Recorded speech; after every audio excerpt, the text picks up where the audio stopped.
우리의 마음과 뜻과 정성을 다해 6월 넷째 주 예배를 하나님 앞에 드리겠습니다.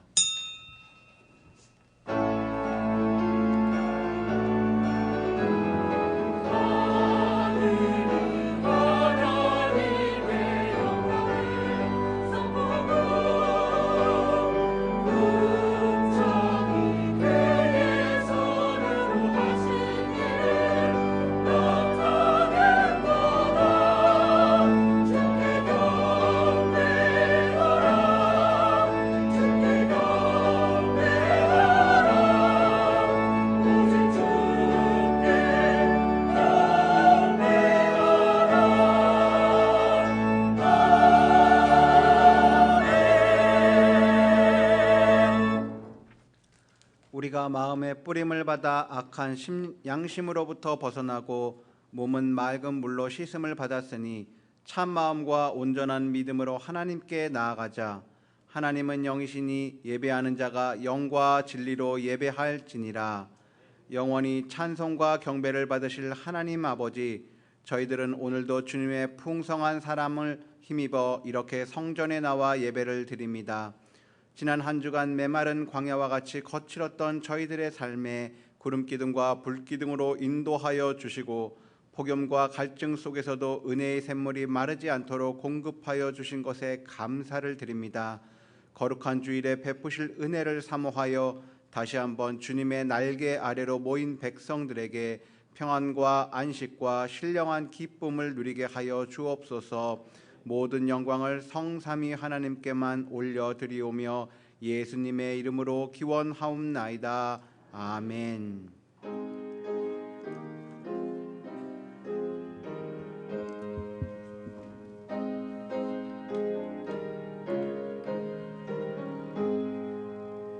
만국의 근원 하나님, 온 백성 찬송 드리고 저 천사여 찬송하세. 찬송 성부 성자 성령.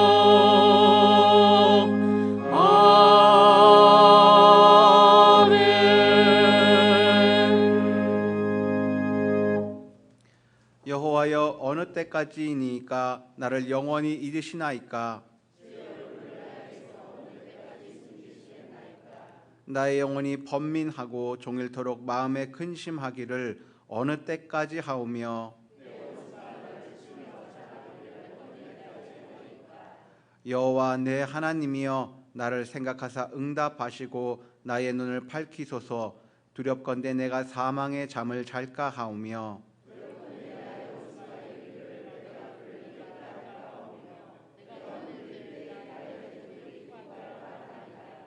나는 오직 주의 사랑을 의지하였사오니 나의 마음은 주의 구원을 기뻐하리이다.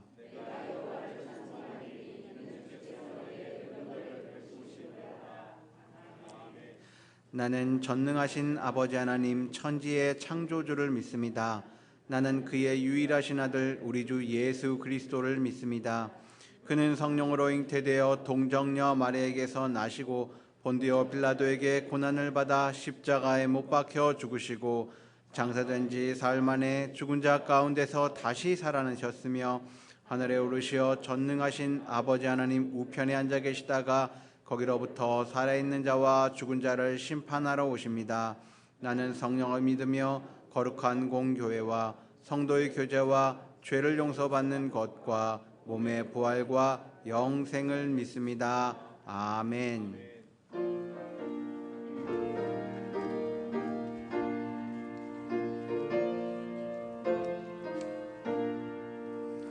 구세주를 아는 이들 찬송하고 찬송하세.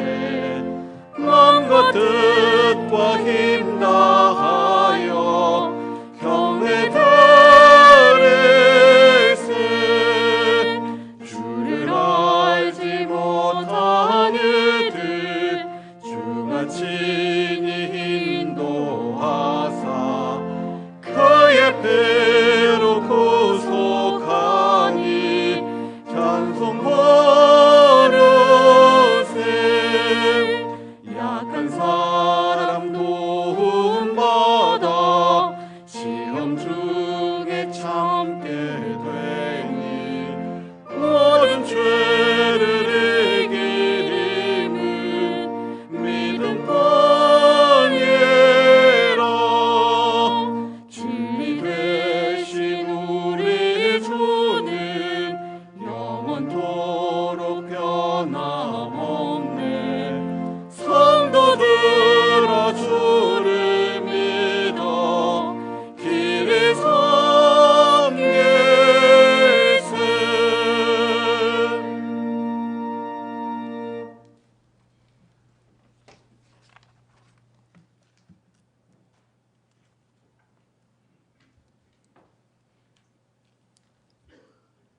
만물의 주인이신 창조주 하나님, 거룩한 주일 성령 하나님께서 주님 전에 나와 예배드릴 수 있도록 양의 문으로 인도해 주신 하나님께 영광과 존귀와 찬양을 올려드립니다.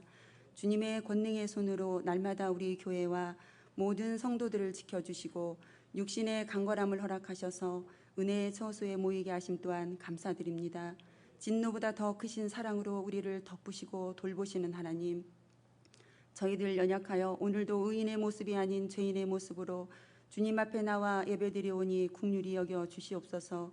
코로나로 인해 예배에 진심을 다하지 못하고 소홀히 하지는 않았는지 주님 앞에 우리의 죄를 고백하고 회개하오니 주님의 보혈로 용서하여 주시옵소서.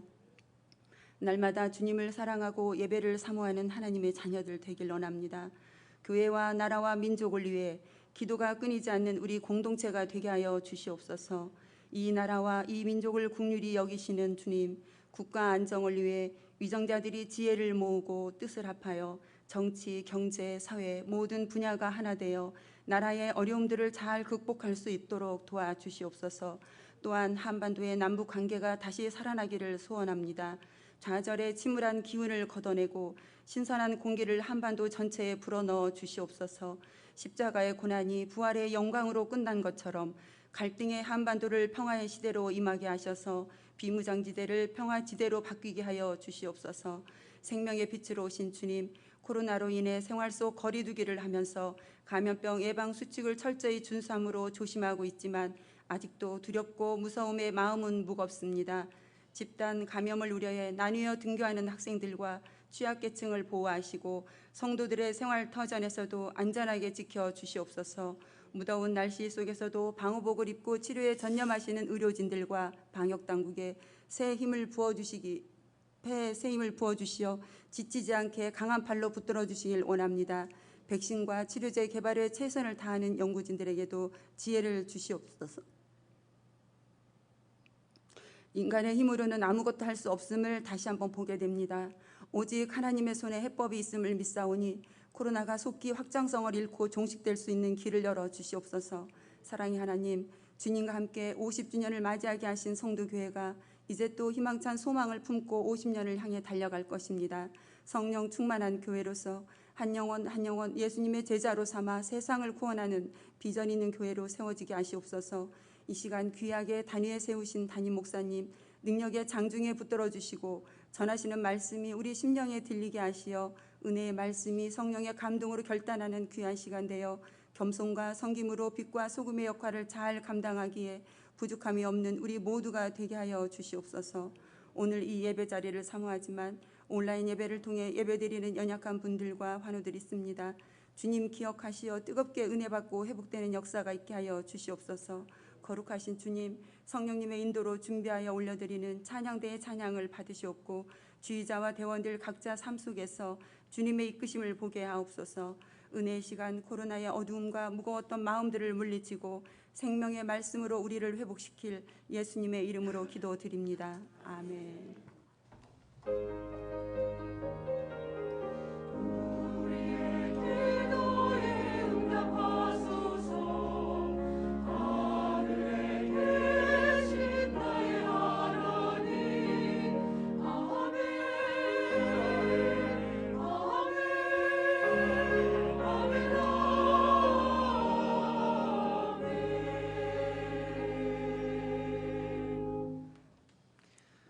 이 시간 우리에게 주신 하나님의 말씀은 갈라디아서 2장 20절 말씀입니다.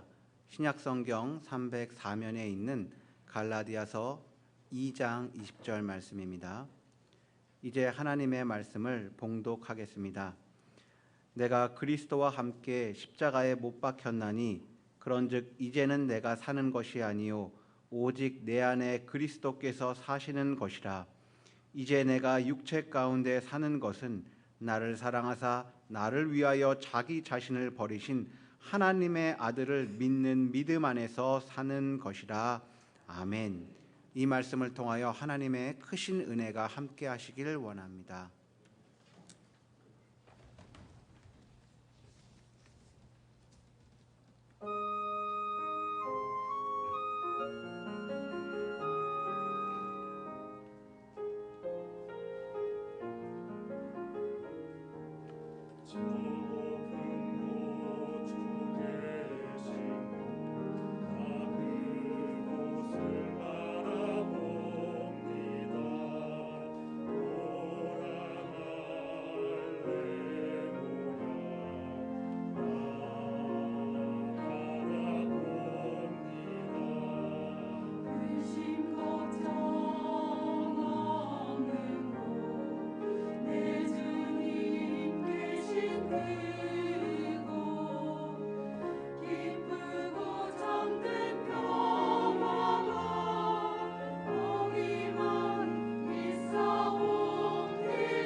아멘. 감사합니다.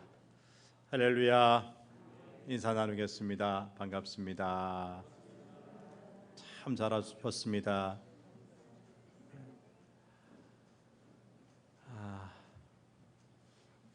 시간이 지나면서 좀 바이러스의 공포도 무뎌지고 사라져야 되는데 그렇지 않은 것 같습니다. 그래도 견뎌냅시다. 이겨냅시다. 분명히 코로나 바이러스가 종식되는 때가 옵니다. 그러니까 이 시간 예배드림에 있어서 마음이 주님 주신 평화가 있어야지 불안해. 혹시 우리 가운데 누가 없을까? 그런 마음으로 예배드리면 예배가 되겠습니까? 안 될 겁니다. 다 맡기고 주님께 맡기고 안식하시며 평화를 누리시며 하나님께 감사하는 그런 귀한 예배 시간 되었으면 좋겠습니다. 지난 주일 예배 설교의 도입부에서 우리 신앙생활에 있어서 정말 중요한 것은 변하다. 내가 바뀌는 것이다. 이런 말씀을 드렸습니다. 예수님을 믿기 전과 믿은 후에 우리 삶의 내용이 달라져야 된다는 것입니다. 지난 1년 전과 1년 후인 지금이 달라져야 한다는 것입니다. 우리가 사용하는 언어, 기도하는 내용, 말씀을 대하는 자세와 말씀에 순종하는 헌신의 깊이가 달라져야 합니다. 우리 신앙의 깊이는 곧 삶의 변화로 나타나야 한다는 것입니다. 그런데 삶의 변화는 말의 변화이고요, 다른 사람을 대하는 태도의 변화로 나타날 수밖에 없다는 거죠. 예수님을 믿는 것, 예수님을 영접하는 것은 바로 예수님의 삶을 내 삶으로, 내 것으로 수용하는 것이기 때문입니다. 또 우리 그리스도인들은 예수님의 십자가 은총을 덧입어 하나님의 사랑을 받는 자녀로 거듭난 사람들이기 때문입니다. 이제 우리는 하나님의 사랑을 받는 자녀로서 서로 사랑하며 삶으로 세상 사람들에게 우리가 정말 예수님의 제자임을 보여주시기를 간절히 바랍니다. 근데 문제는 이처럼 서로 사랑함으로 연결된 우리 그리스도인의 공동체인 교회 안에서 때로 갈등이 생기고 목소리가 커진다는 거예요. 서로 하나님과 교회를 위한다고 목소리 높이면서 상대방을 탓하거나 갈등을 일으켜서 관계의 문제가 생기기도 합니다. 그 원인이 무엇일까요? 그것은 예수님을 믿는다고 하면서도 대부분의 그리스도인들 가운데 여전히 옛 자아가, 예수님을 믿기 전에 그 자아가 죽지 않고 살아있기 때문입니다. 지난 목요일 새벽 묵상한 시편 130편 3절에서 시편 기자가 노래한 것이 뭡니까? 여호와여, 주께서 죄악을 지켜보실진대 주여 누가 서리까? 우리는 누구나 하나님의 거룩하신 임재 앞에 서기만 한다면 지은 죄가 모두 적나라하게 드러날 죄인들인데, 죄인의 불리한 사람들인데, 사람들 안에서는 그래도 내가 당신보다 낫지? 나는 그래도 의롭지? 스스로를 그렇게 여긴다는 거죠. 그렇다면 그리스도인이라는 우리 삶에 갈등이 일어나고 문제가 발생하는 이 이유가 무엇입니까? 갈릴리 가나의 혼인잔치에서 분명 예수님이 함께 계시는데도 기쁨의 상징이라 할 수 있는 포도주가 떨어지고 말았어요. 예수님이 함께 하셨는데 디베라 바다에서 제자들 밤새도록 고기 한 마리 잡지 못했어요. 왜 이런 일이 생깁니까? 우리 자아가 너무 강하게 살아있기 때문에 비록 예수님이 우리 안에 계시지만 아무런 역사도 행하실 수 없는 거예요. 그런데 본문 20절 상반절 말씀 볼까요? 시작. 내가 그리스도와 함께 십자가에 못 박혔나니 그런즉 이제는 내가 사는 것이 아니요 오직 내 안에 그리스도께서 사시는 것이라. 사도 바울은 내 안에 그리스도께서 사시는 것이라고 고백했어요. 여러분, 우리도 종종 내 안에 하나님이 계셔, 내 안에 예수님이 계셔 고백하죠. 그러나 이제는 내가 사는 것이 아니라, 이런 고백은 어떻습니까? 이제는 내가 사는 것이 아니라고, 내가 나를 위하여 살지 않는다고 바울처럼 이런 고백까지 할 수 있습니까? 사도 바울은 예수님을 만나 하나님의 은혜를 깨달은 다음 자신을 위해 사는 것을 포기했습니다. 그리고 오직 예수님을 위해, 예수님 안에서 살기 원했습니다. 이것은 그가 얼마나 힘든 길을 갔는지 말하는 것이 아니라 그가 누린 은혜의 감격이 얼마나 컸는지 그것을 보여주는 것입니다. 내가 그리스도와 함께 십자가에 못 박혔다고 고백한 이유는 그 자신이 얼마나 죄에 크게 오염되어 있는지 깨달았기 때문입니다. 대부분의 사람은요, 자기 자신은 선한데 사회가 악해서 죄를 짓는다고 생각합니다. 나는 꽤 괜찮은 사람인데 나쁜 환경 때문에 죄를 짓는다는 것입니다. 아닙니다. 절대 아닙니다. 우리 자체가 이미 죄의 덩어리입니다. 우리는 이것을 정확하게 깨달아야 합니다. 실제로 우리 의지, 우리 감정, 우리의 지식을 포함한 모든 우리 인간 영역이 죄에 오염되어 있어요. 철저하게 오염되어 있어요. 여러분이 무엇을 결심했다고 그대로 잘 사라지던가요? 결심한 대로 살아보려고 노력하지만 그대로 안 돼서 좌절감을 느낄 때가 얼마나 많습니까? 이는 우리 의지가 오염되었기 때문이에요. 감정도 마찬가지죠. 우리는 사랑해야 할 대상을 사랑하지 못하고 사랑하지 말아야 할 대상을 사랑합니다. 우리 지식도 오염되어 있습니다. 알아야 할 것을 알지 못하고 알지 않아야 할 것도 너무 많이 알아요. 남의 허물은 10년, 20년 지나도 잊어버리지 않고 하나님의 말씀은 단 한 주도 잘 기억하지는 못해요.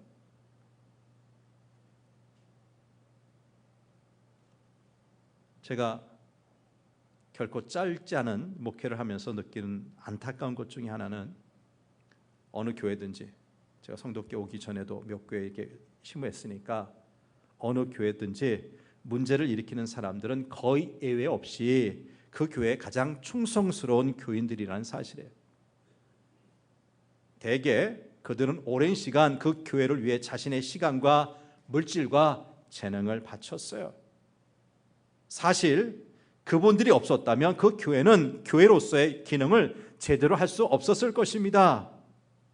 그들의 수고가 굉장히 큽니다. 그러나 한 가지 문제는 그들 때문에 교회 안에 이런저런 시험거리마저 생긴다는 거예요.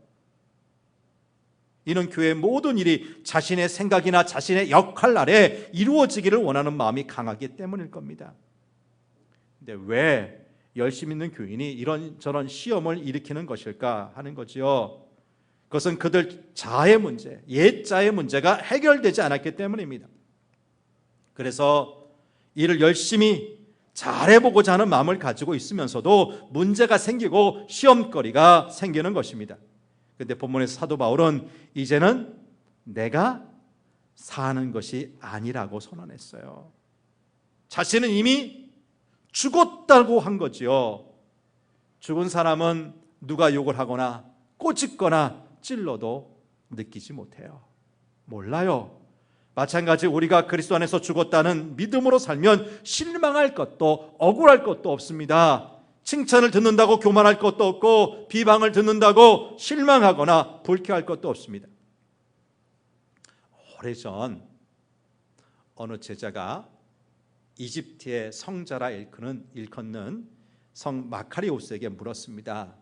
선생님, 세상에 대하여 죽는다는 말을 하는데 그것이 도대체 무슨 뜻입니까? 내가 죽었다, 세상에 대해서 죽었다, 무슨 뜻입니까?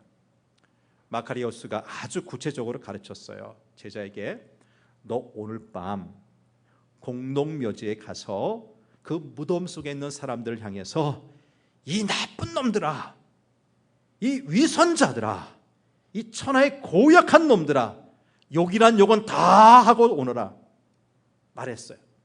제자가 이 스승이 시키는 대로 하고 공동묘지에 가서 하고 돌아왔어요. 스승 마카리오스가 물었습니다. 어떠하더냐? 제자는 아무 반응도 없던데요. 실제로 아무 반응이 없었잖아요. 그대로 이야기했어요. 그러냐? 그러면 내일 아침에 다시 공동묘지에 가서 이번에는 훌륭하고 위대한 분들이요, 대단한 분들이요, 실컷 칭찬하고 돌아오너라 이야기했어요. 제자가 아침이 되자 묘지를 가서 스승이 시키는 대로 무덤을 향해 온갖 칭찬을 다 늘어놓고 돌아왔어요. 스승이 묻습니다. 이번에는 어떠하더냐? 역시 아무런 반응도 없었습니다. 그때 마카리오스가 말하는 거예요. 그것이 바로 죽었다는 것이다. 그것이 바로 죽었다는 것이다. 많은 분들이 상처를 받았다는 말을 합니다. 그러나 이것을 다르게 생각해 보면 그것은 상처받기 쉬운 자아를 붙잡고 살았다는 말과 같지 않습니까?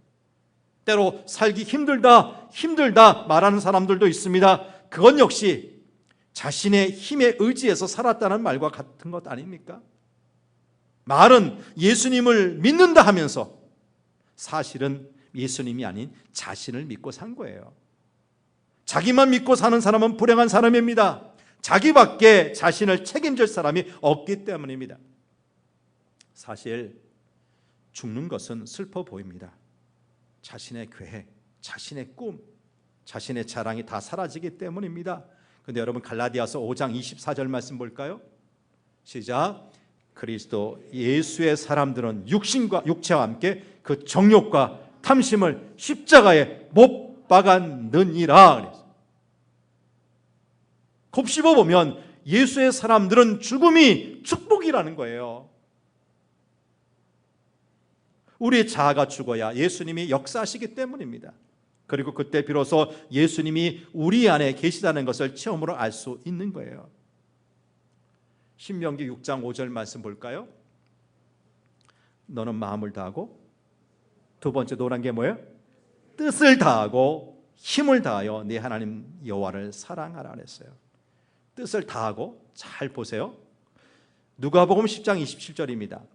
내 마음을 다하며 목숨을 다하며 힘을 다하며 뜻을 다하여 주 너의 하나님을 사랑하고 그랬어요. 자, 이 말씀은 지금 우리 개역 개정판 성경으로 본 건데요. 이 성경이 오기 전에 우리가 옛날 개역 성경을 읽었어요. 그 개역 성경 신명기 6장 5절은 똑같은 구절을 너는 마음을 다하고 성품을 다하고 힘을 다하여 이렇게 번역됐어요. 그리고 누가복음 10장 27절은 예수님께서 신명기 6장 5절 말씀을 인용한 말씀인데 여기서는 뜻 또는 성품이라는 단어가 목숨이라고 하는 단어로 번역되어 있어요. 뭐죠? 이것은 우리 뜻, 이게 자기 의지나 성품, 성질 그리고 목숨은 결국은 같은 맥락의 말이다. 얼마든지 바꿔 쓸 수 있는 것이다. 그런 게 말하자면 자기 의지나 성질을 바치는 것이 곧 목숨을 바치는 것과 같다는 의미예요. 오랜 세월 목회하시고 마침내 은퇴하신 어느 원로 목사님의 회고입니다. 내가 오랫동안 목회하면서 때로 집을 바친 사람, 땅이나 전세금, 심지어 피를 뽑아 바친 사람은 보았지만 성질을 뽑아 바친 사람은 못 봤습니다. 여러분, 과거 성전을 짓는다, 교회 무슨 큰 일을 한다 할 때는 성도님 가운데 믿음 좋은 분들은 때로는 집문서 갖고 오시는 분이 있었어요. 전세금이나 땅 문서나 갖고 온 사람이 있었고요. 심지어는 어떨 때는 피도 뽑아서 바치기도 하는데 어떤 사람은 못 봤다고요? 성질, 자신의 성질을 뽑아서 바치는 사람은 못 봤대요.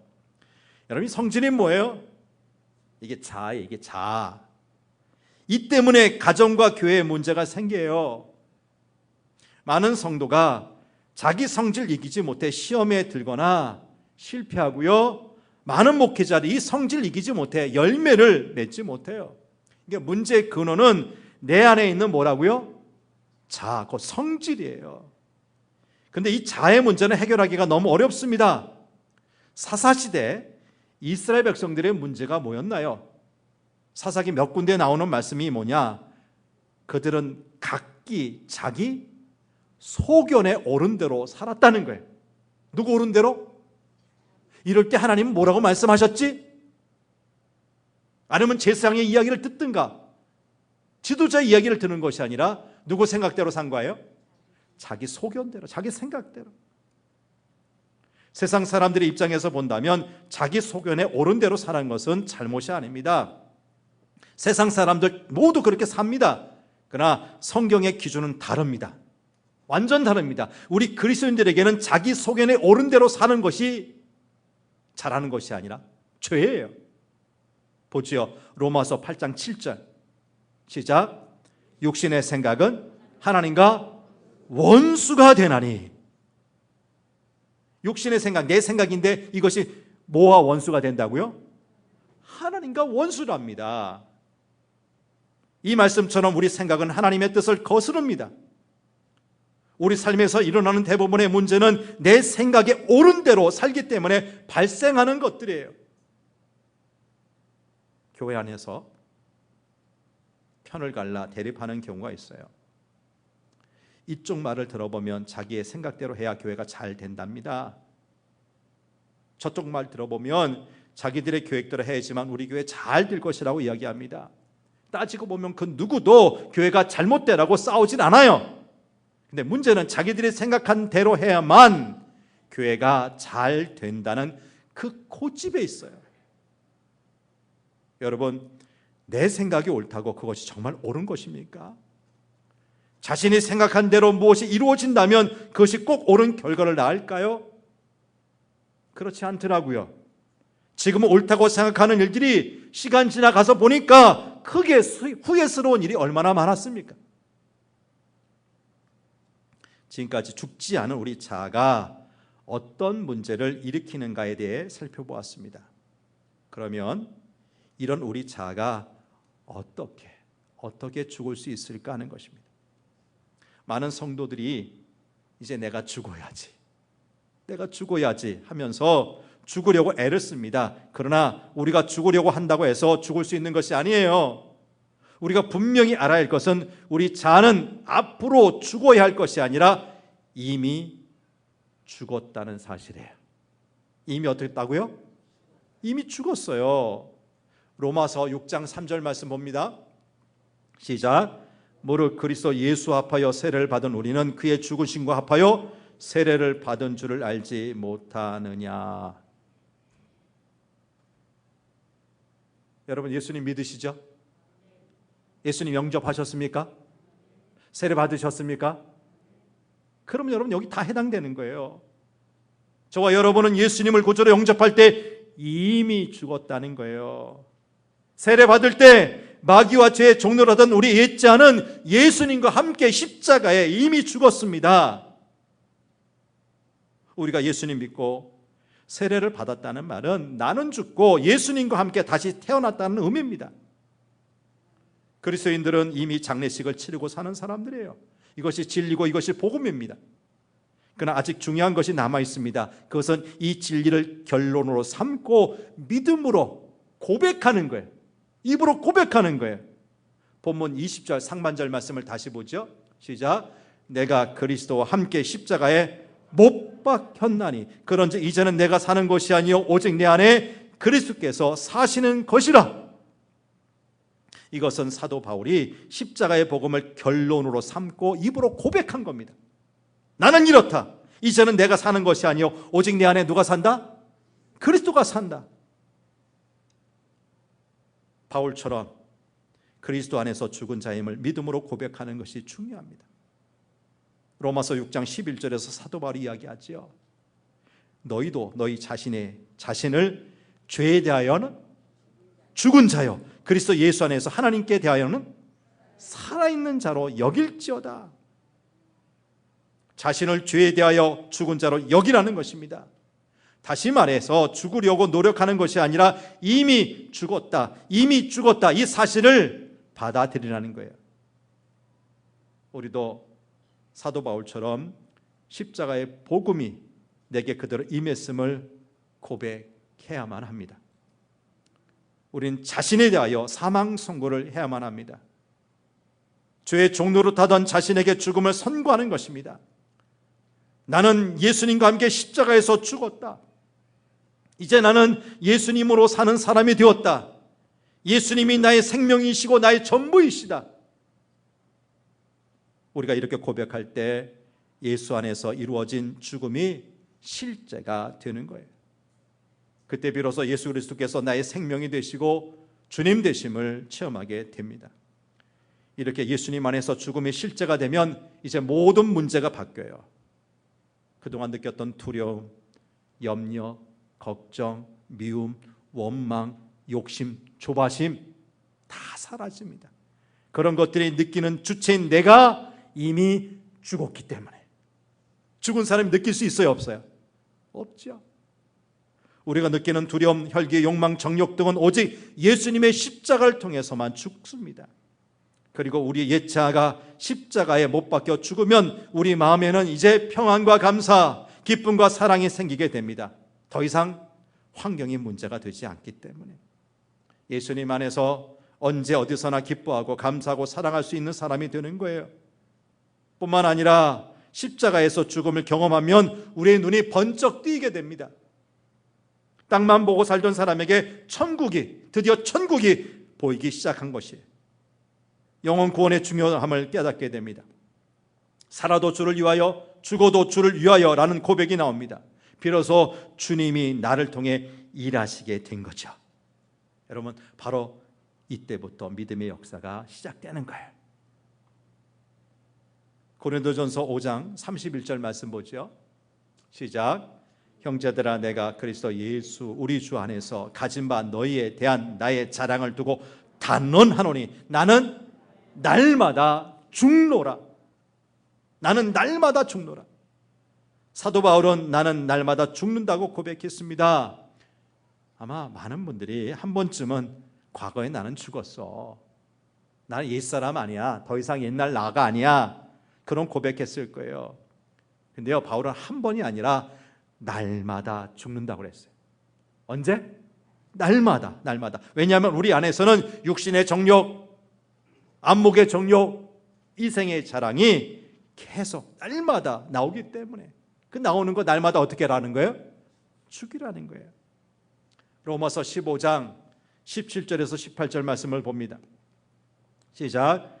그러므로 내가 그리스도 예수 안에서 하나님의 일에 대하여 자랑하는 것이 있거니와 그리스도께서 이방인들을 순종하게 하기 위하여 나를 통하여 역사하신 것 외에는 내가 감히 말하지 아니하노라.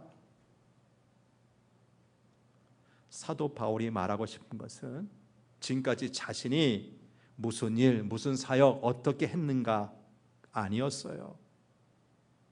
그는 자신이 한 일을 드러내는데 결코 관심이 없었어요. 그가 정말 말하고 싶은 것은 오직 예수님께서 자신 같은 미련한 자를 통해 어떻게 역사하시는지에 관한 것이었어요. 이것은 우리 삶의 주권이 오직 예수님께 있다는 뜻입니다. 우리의 흉악한 죄를 사하는 것이나 지옥이나 멸망에서의 구원은 모두 예수님으로, 예수님께서 하신 일 아닙니까? 우리가 하나님의 자녀가 되는 것도 예수님으로 말미암아 된 것입니다. 그런데 이런 일들만 우리를 구원하시고 하나님의 자녀 삼으신 것만 예수님이 주도적으로 하십니까? 아닙니다. 우리가 예수님을 영접한 이후에 우리의 삶의 주권도, 매일의 삶의 주권도 예수님께 있습니다. 그러므로 중요한 것은 우리도 사도 바울처럼 예수님의 주권을 인정하고 우리 자신을 내어드리는 것, 예수님께 내어드리는 거예요. 우리 주인 되신 예수님께 순종할 때 하나님의 역사가 나타납니다. 내가 일하는 것처럼 보이지만 실제로는 예수님께서 일하시기 때문입니다. 그러면 어떤 일이 잘 되어도 교만하지 않고 겸손할 수가 있어요. 반대로 어떤 일이 실패한다 해도 절망하거나 낙심하지 않을 수가 있어요. 내 자아가 드러나지 않기 때문에 이미 그 자는 죽었기 때문에 갈등과 분쟁이 사라지는 것입니다. 그렇다면 어떻게 예수님이 나를 통해 역사하실 수 있을까요? 가족관계 안에서, 교회 교우들 안에서, 그리고 직장이나 사회에서 우리가 어떻게 우리를 통해 예수님이 역사하시도록 할 수 있을까요? 그것은 우리가 예수님 안에서 죽었음을 인정하는 것입니다. 누가 죽었음을? 내가 죽었음을. 어디 안에서? 예수님 안에서, 십자가에서 죽었다는 것을 인정하는 거예요. 근데 우리가 죽음을 인정한다는 것은 아무것도 하지 않음을 말하는 것이 아니죠. 그것은 예수님께 맡기고 완전히 순종하는 상태를 말합니다. 내 의지를 버리고 주님의 의지로 행하고, 나의 감정이 아니라 주님의 감정으로 느끼고, 나의 지식과 경험을 의존하지 않고 매 순간 주께 묻는 자세로, 주님 이런 경우에 어떻게 합니까? 어떻게 사는 것이 하나님의 뜻을 이루는 것입니까? 묻고 사는 자세로 사는 거예요. 그때 주님이 우리와 함께 계심을 체험하게 될 것입니다. 어느 교회 청소년부에 출석하는 여학생이 어려서 부모님, 아버지 어머니가 모두 돌아가시는 바람에 어릴 때부터 고모 밑에서 자랐어요. 이 고모가 참 그래도 괜찮았던 사람 같아요. 시집도 안 가고 온갖 고생을 하면서 어린 조카들 키워내는 거예요. 뒷바라지하며 산 거예요. 근데 이 학생은 고모가 자신들을 위해서 희생하는 것 알았지만 사춘기가 되자 날이 갈수록 심해지는 고모의 잔소리에 반항심이 생겼어요.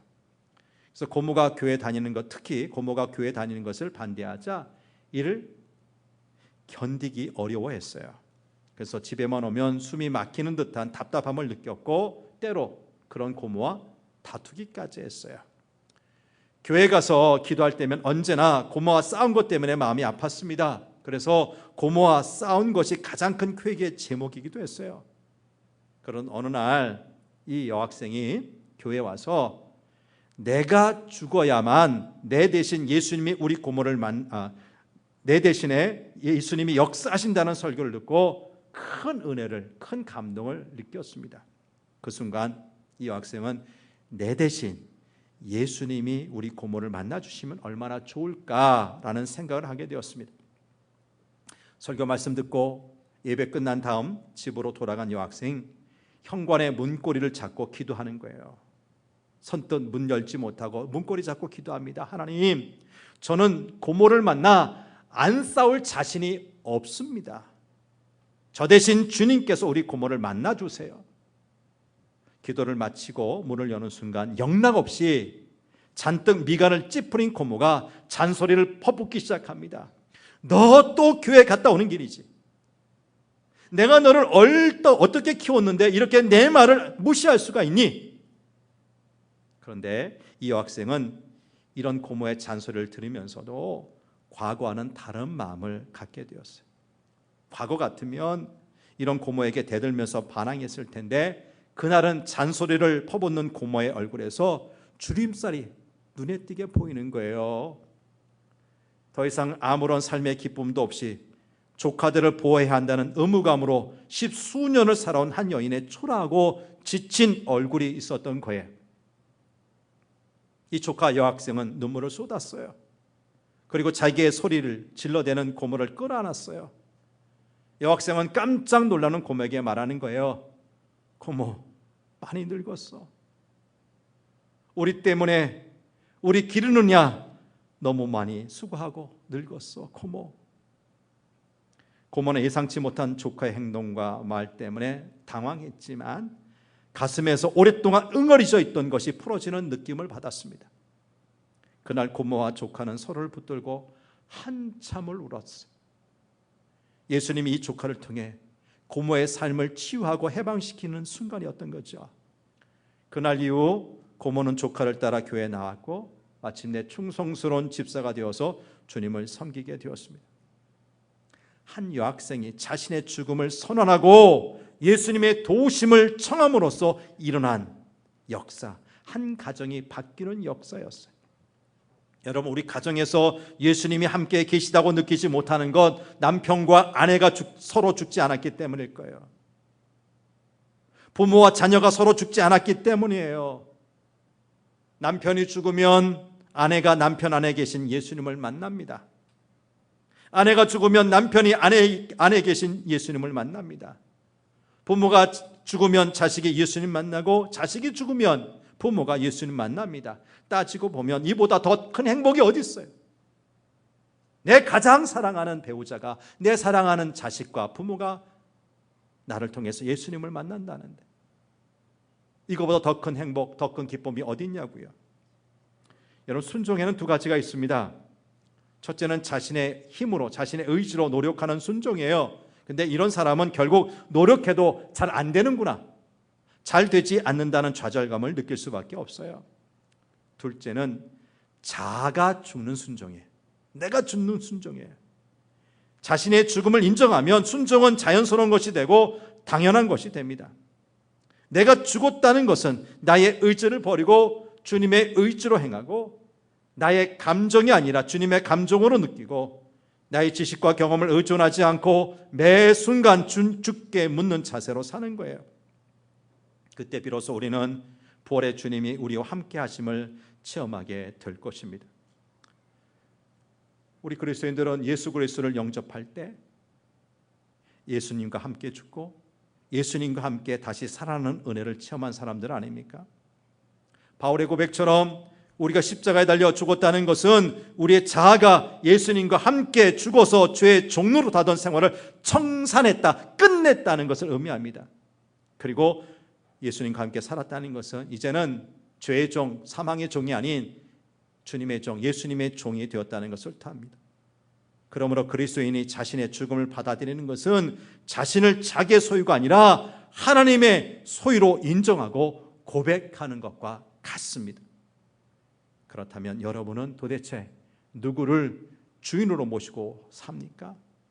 여전히 여러분 자신입니까? 아니면 진짜 주인 예수님이십니까? 이렇게 예수님 안에서 자의 죽음을 인정하고 받아들이는 사람에게는 한 가지 더 놀라운 축복이 있습니다. 그것은 바로 자신을 감추거나 억누르지 않고 자신을 자연스럽게 드러낼 수 있는 자유를 얻는다는 거예요. 갑자기 예고치 않고 귀한 손님이 찾아오셨어요. 급한 마음에 청소가 안 돼 있는 집안, 여기저기 널려 있는 것들을 장롱에 집어넣고 보이지 않는 방구석에 몰아넣었어요. 그러니 겉으로는 정리가 잘 된 것처럼 보일 수가 있습니다. 근데 여러분, 정말 집안 깨끗해졌나요? 정리가 된 것입니까? 아니요. 지저분한 것이 눈에 보이지 않을 뿐 결코 깨끗해진 것이 아닙니다. 근데 너무나 많은 성도가 이런 식으로 죄와 교만과 성질을 힘겹게 감추거나 누르며 살아갑니다. 그렇게 감추고 누르면서 이겼다고 생각하는 거예요. 하지만 그것은 드러나지 않는 것일 뿐 이긴 것이 아닙니다. 겉으로는 겸손한 척 머리를 숙이지만 속으로는 교만이 머리를 쳐듭니다. 성질을 애써 누르면서 속으로는 찡그리고 겉으로는 웃는 거예요. 여러분, 그런 사람에게는, 그런 사람들에게 이 신앙생활이란 자유와 기쁨이 아니라 어찌 보면 하나의 짐이요, 스트레스입니다. 어려운 일입니다. 유교에서 공자가 가르치는 것 중에 하나가 수신이죠. 수신, 제가 치구 평천하. 먼저 자신의 마음을 닫고 억제하는 것에 성공해야만 성인이 된다는 가르침이에요. 근데 문제는 유교도가 아닌데, 유교인이 아닌데 그리스도인이면서도 이렇게 유교식으로 사는 성도가 적지 않다는 거예요. 그런 사람들은 매사에 조심하고 또 조심합니다.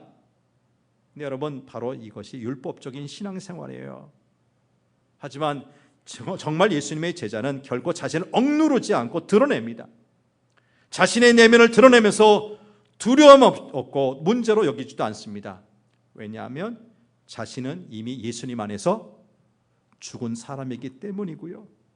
이제는 자신의 삶에서 예수님이 주인이 되시기 때문이에요. 이것이 그리스도인이 누리는 진정한 자유요, 복이요, 승리인 줄 믿습니다.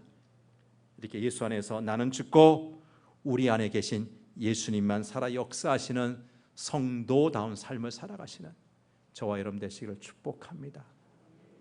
하나님 아버지, 예수님 믿는다고 한 지가 몇 년이면 무엇합니까?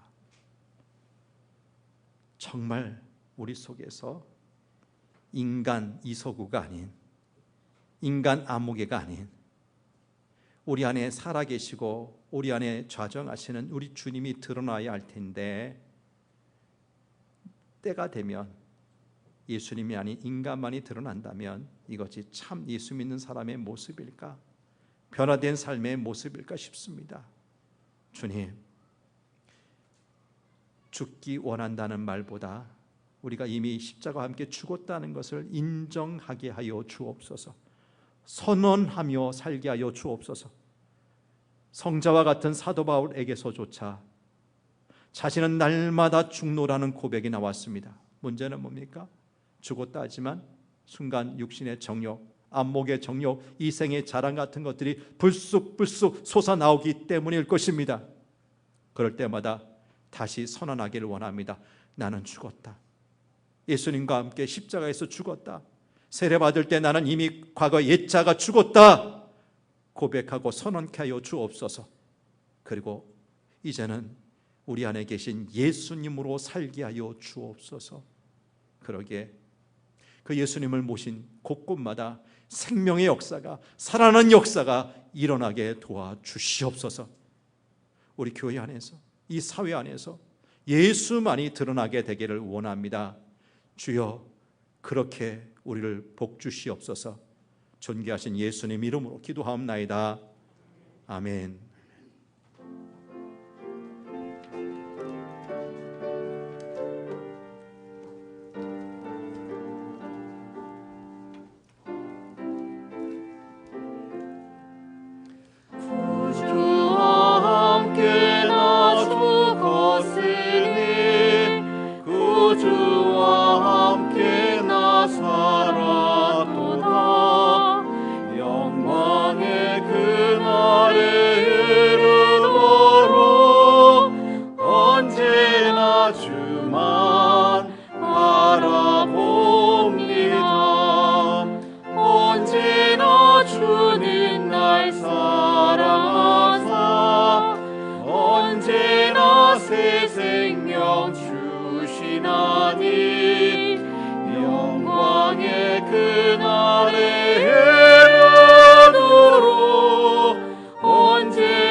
하나님 아버지, 2020년 전반기 마지막 주일 6월 마지막 주일을 주님 전에 나와 예배하며 이렇게 지낼 수 있도록 도와주시니 감사합니다.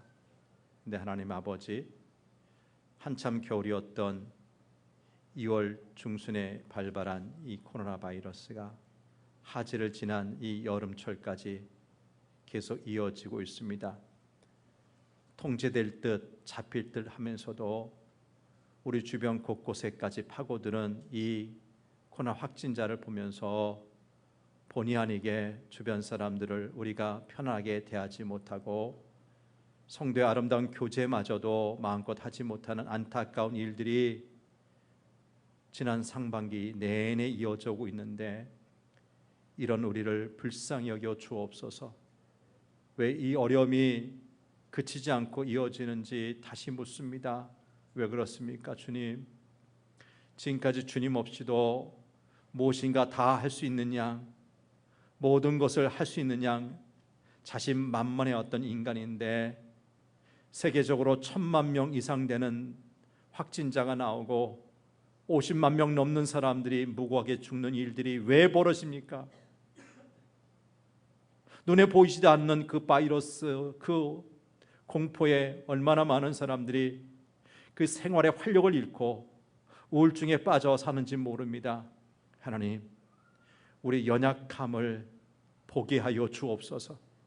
하나님 없이 자신만만했던 인간의 교만을 용서하여 주옵소서. 그래서 다시금 더 주님을 깊이 만날 수 있는 의미 있는, 오히려 전화위복이 되는 기회가 되게 도와주옵소서. 하나님 앞에 예배드리며 우리 마음과 정성 깃든 귀한 예물 봉헌하는 시간 같습니다. 모든 것을 주신 하나님, 주신 것 가운데 일부를 구분해서 11조 예물 드립니다. 주일헌금, 여러 가지 제목의 감사헌금들, 선교, 구제, 장학 그리고 비전헌금에 참여하오니 기쁘게 받아 주옵소서.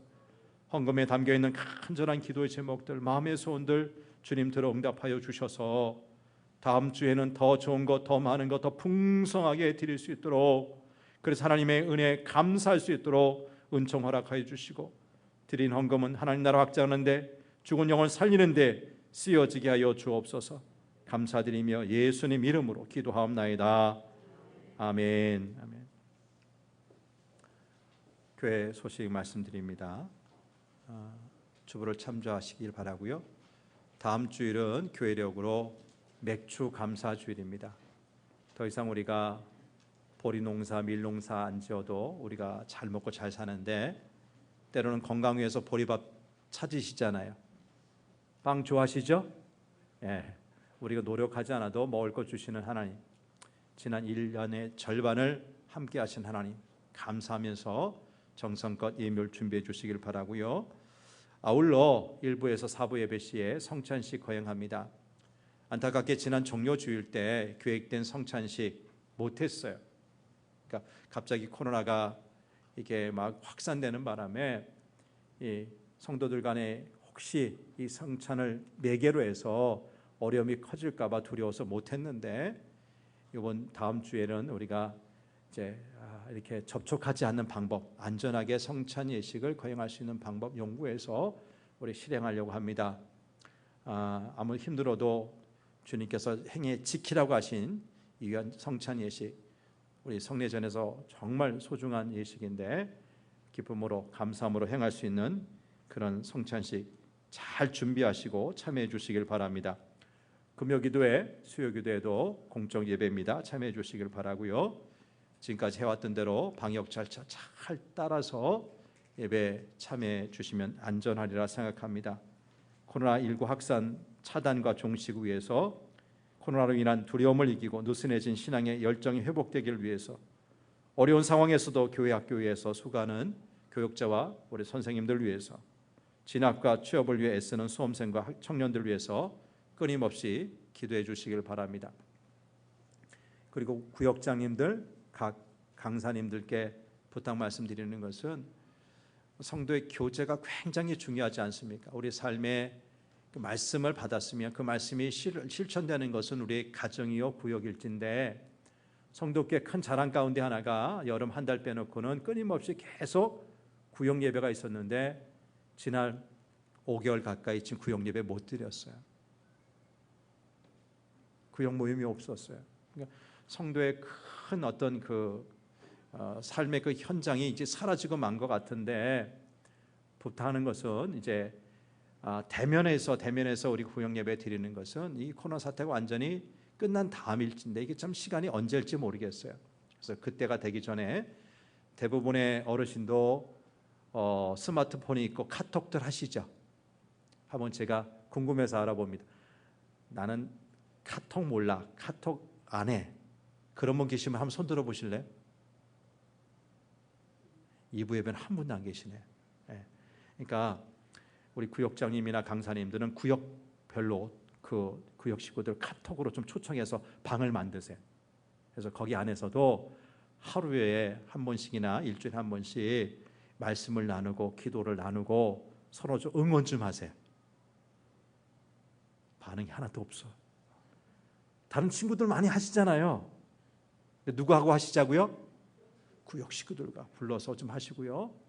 젊은 분들, 젊은 세대들은 어플에 줌이라는 프로그램이 줌. 여러분 이게 뭐냐면 지금 아이들이 학교 가지 못하고 집에서 공부하죠. 선생님이 줌 프로그램을 학생들 자기 반에 20명, 30명을 불러서 거기 보면 얼굴들 다 나와요. 그러니까 대면해서가 아니라 그 스마트폰 화면을 통해서 서로 이야기를 듣고 자기 이야기 할 수 있는 프로그램이에요. 그러니까 좀 우리 젊은 세대는 이런 프로그램을 이용해서라도 구역 모임을 좀 서서히 할 수 있는 방안이 뭘까 모색해 주시라는 거예요. 이해하시겠죠? 이게 프로그램이 중요한 게 아니라 뭐가 중요해요? 구역이 중요해요. 뭐가 중요해요? 구역이. 모임이 중요하기 때문에 대면에서 만나면 뭐 옮긴다 뭐 한다 이런 오해가 있을 수 있고 힘든 상황이 생길 수도 있으니까 대면하지 않고 각자 집에서 카톡이나 줌이나 이런 프로그램을 통해서 만날 수는 있지 않을까 싶어서 고민하는 거니까 그렇게 좀 모색해 주시기를 바랍니다. 생명의 삶 7월호가 나왔습니다. 여러분 그냥 나가시다가 이렇게 몰리면 안 되겠다 싶어서 우리 카페에다가 생명의 삶을 준비해놨으니까 오늘 받아가셔야지만 1일서부터 또 묵상하실 수 있습니다. 받아가 주시길 바라고요. 오늘 당회와 교육위원회에 있는 거 기억하시고 참여해 주시길 바라고요. 지난 주 중에 우리 곽세환 집사님, 최영숙 권사님의 아버님이 별세하셔서 장례 절차가 다 끝났는데 코로나 사태 때문에 널리 알리지도 못하고 좀 그랬습니다. 기억하시고 이 가정 위로해 주시기를 바랍니다.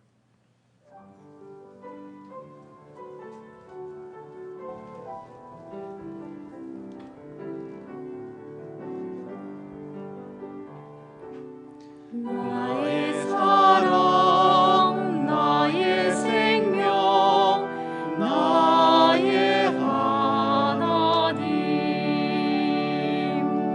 영원토록 정성 다해 사랑합니다.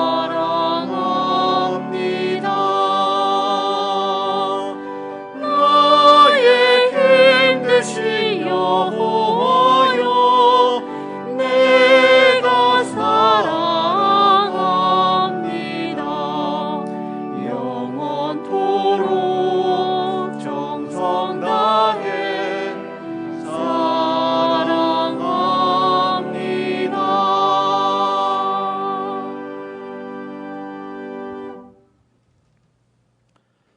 지금은 우리 구주 예수 그리스도의 은혜와 하나님 아버지의 넓고 크신 사랑과 보혜사 성령님의 교통하심과 충만하심이 예수 믿은 지 오랜 세월 지났어도 죽지 않은 자 때문에 고생합니까? 염려합니까? 실패합니까?